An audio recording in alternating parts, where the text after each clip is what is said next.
Okay, maybe I should record this one. This is a 2012 Toyota Corolla.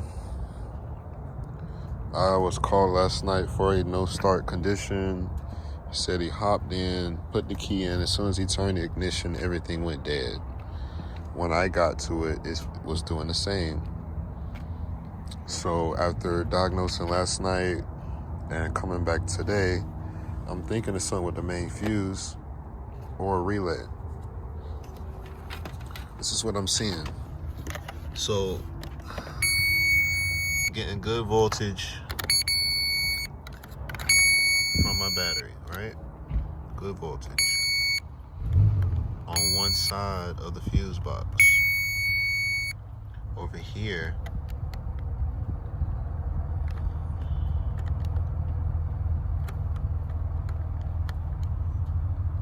I'm getting like 8 volts, 7.5.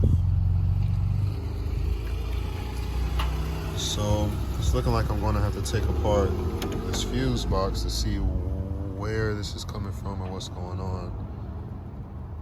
But I just thought this would be a good diagnosing video because I have no idea what's going on. Also on the interior fuse box, the majority of these have power, but the ones, everything to make the car run, or power the dash or the ignition, does not work.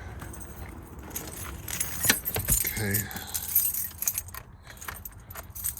First of all, no ding.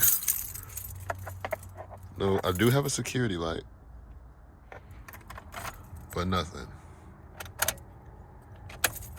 When I first got to the car, I did see my door light, open door light come on, and I heard my open door, chime.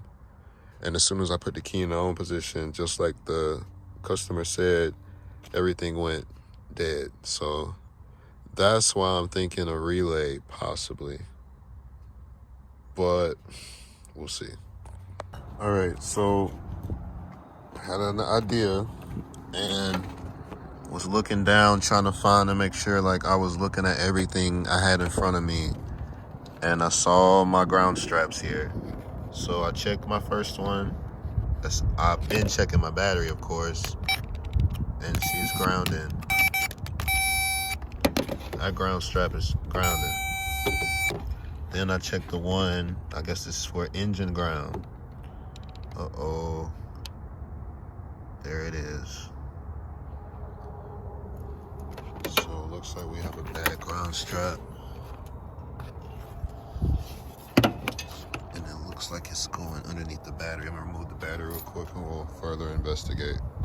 Okay, so what I was able to see once I got the battery out is that this ground strap here flows underneath the battery and it sits underneath this. So I'm taking this box off. Okay, so my battery's dead in my multimeter and it can't be trusted. So I did a quick test with my power probe here, and I went straight to my ground point on my transmission, and a little dirty down here, but you can see I got a voltage on my ground and I can touch the engine itself and we got voltage running through the engine, and that's not good. Oh man. So we found our issue. Probably the ground strap. I'm gonna recommend the customer replaces that, but just to see if I can get it running, I'm gonna clean up the ends. If we get a crank or we get ignition at least, then we know, ding ding, diagnosis is correct. So just for kicks, since I don't have my multimeter, I'm gonna clean up this end first to see if it's a issue with my connection or just the ground. I'm doing one by one. I'll do this one first, and then I'll try that one on the actual transmission. All right, When I first took this off, there was a cloud of corrosive dust that came off of it. So you get a better view before I move it. I haven't moved it yet. Looks interesting. So I don't know. Now that I look at it, maybe we do just have a bad ground strap. I'll go ahead and take it all the way off. All right, after removing the ground strap, sorry, the wires do look like trash. This side is okay.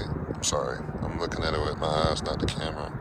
But now looking at where I'm ground into the engine, that ain't gonna cut it. So I'm gonna run and get a ground strap and see if that fixes old girl up. All right, I ran up to AutoZone, which is the first place that was closest to me. Nothing against AutoZone, and got a 4-foot wire. They didn't have a 3-foot. That's how long our original was. But rather than cutting into this wire that already has good terminals and good crimps, I'm using a 4-foot length, and I'll zip tie it down once I test it.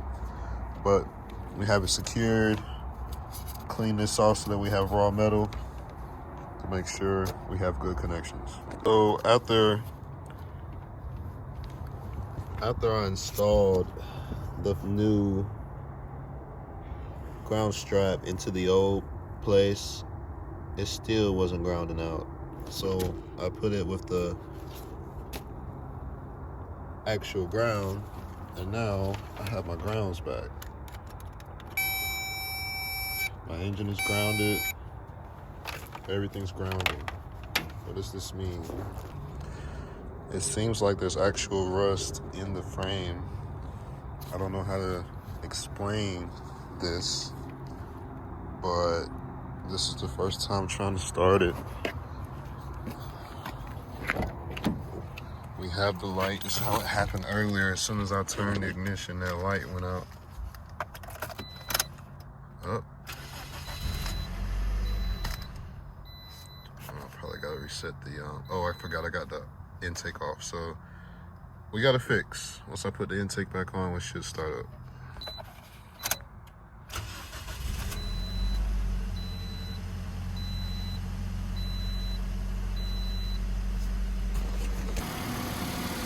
All right, in conclusion, why was this car not starting?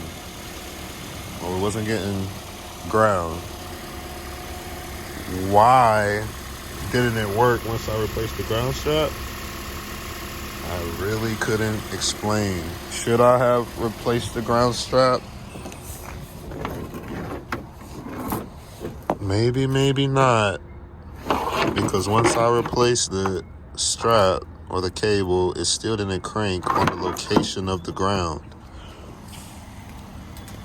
For some reason, even though I cleaned it, shaved it down to raw metal, this one was where the chassis ground was. This one was solely for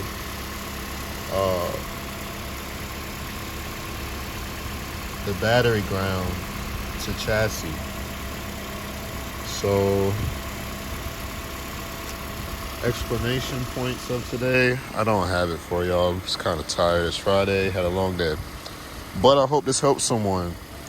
If you only have power to half your toolbox, half of your fuse boxes, no start, you have lights on your dash, and then out of nowhere, as soon as you power the key or you make something function, you lose all your power, you have battery voltage, check your grounds. I know there's a ground here going to the transmission. It's a ground here. There may be one more on the back on the intake, but I don't have wiring diagrams here to really go deep. And like I said, it's Friday and it's been a week. But I really hope this helps someone. Dr. J's.